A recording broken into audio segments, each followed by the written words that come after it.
2024.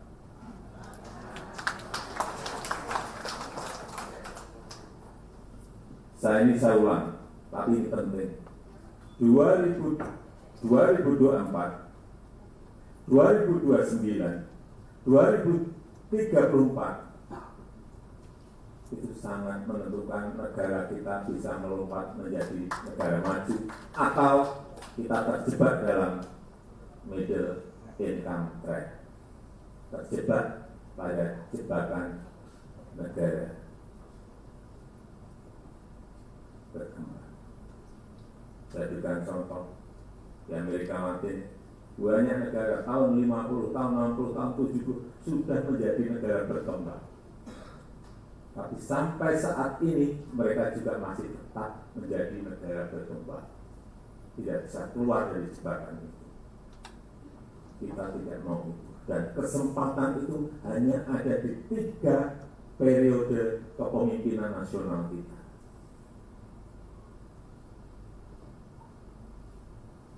Itulah yang sulit, Bapak Ibu Saudara sekalian. Yang ngomong bukan saya, yang ngomong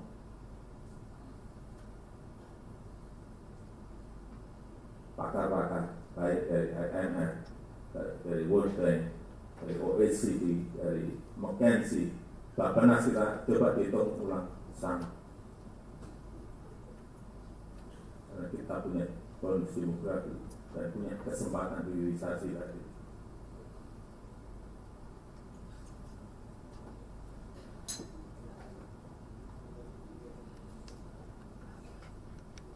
Itu yang sulit.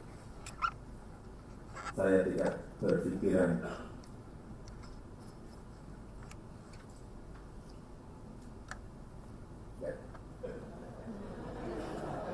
saya berpikiran negara ini harus menjadi negara maju, negara makmur, negara yang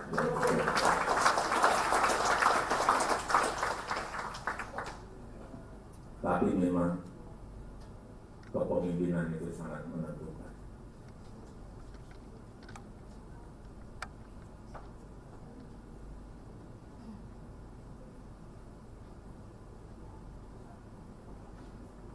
Saya tahu dalamnya partai seperti apa saya tahu.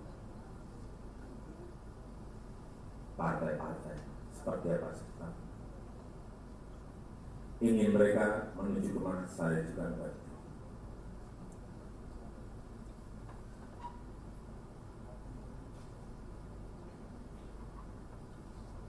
Informasi yang saya terima komplit dari intelijen saya ada. Dari intelijen di Polri ada, dari intelijen di TNI saya punya PAIS, dan informasi di luar itu, angka, data, survei, semuanya ada.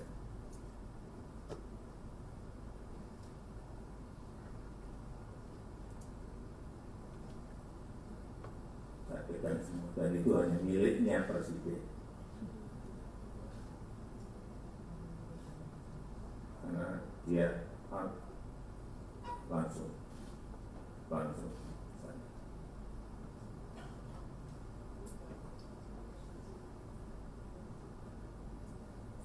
Saya rasa itu yang ingin saya sampaikan dalam kesempatan ini.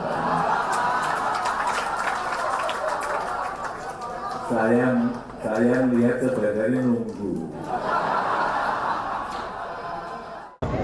Nggak bisa dong, laporan presiden.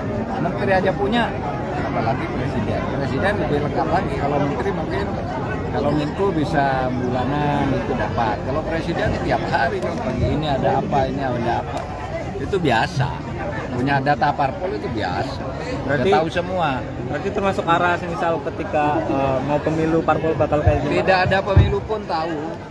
Apalagi pemilu, tidak ada pemilu pun presiden tahu data tentang parpol. Itu memang hak presiden, perintah undang-undang.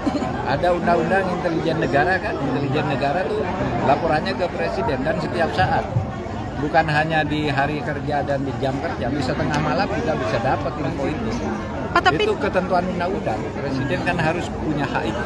tapi beberapa menganggap itu jadi kayak Pak Jokowi jadi nanti cawe-cawe begitu. Alah, siapa saja harus punya kalau presiden, tidak hanya Pak Jokowi, enggak urusan cawe-cawe, urusan tidak itu enggak ada kaitannya. Ini presiden pasti punya intelijen. Siapa politikus yang nakal, siapa politikus yang benar, siapa yang punya kerja gelap, siapa punya kerja terang, itu punya presiden. Pak, kalau soal isu PPHI, perpanjangan menilai kalau itu terindikasi melanggar undang-undang intelijen HAM kayak gitu.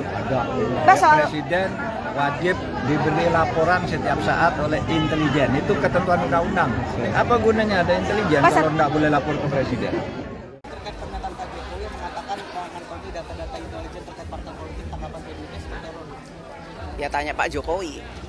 Kenapa bicara seperti itu? Jangan tanya PDI Perjuangan. Tapi dianggap sebagai sesuatu hal yang membahayakan presiden karena kan data intelijen harusnya buat keamanan negara bisa dijadikan kontraproduktif. Pastinya Pak Jokowi punya pertimbangan dengan menyatakan hal tersebut. Jadi tanyakan kembali kepada presiden.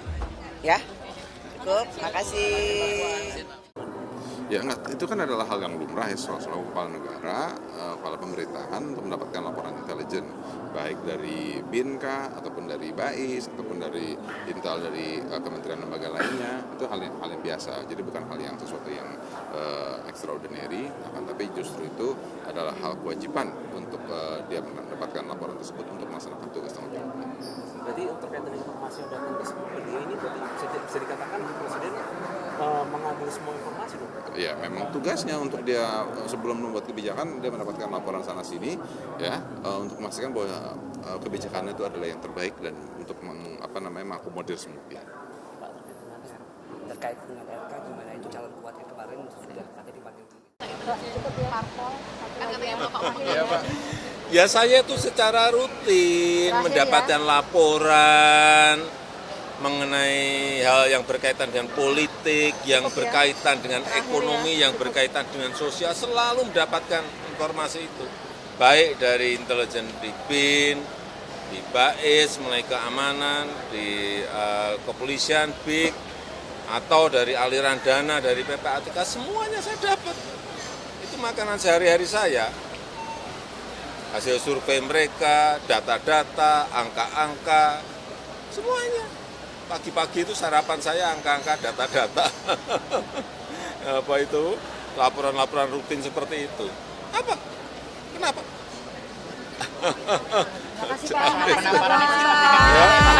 Makasih Bapak.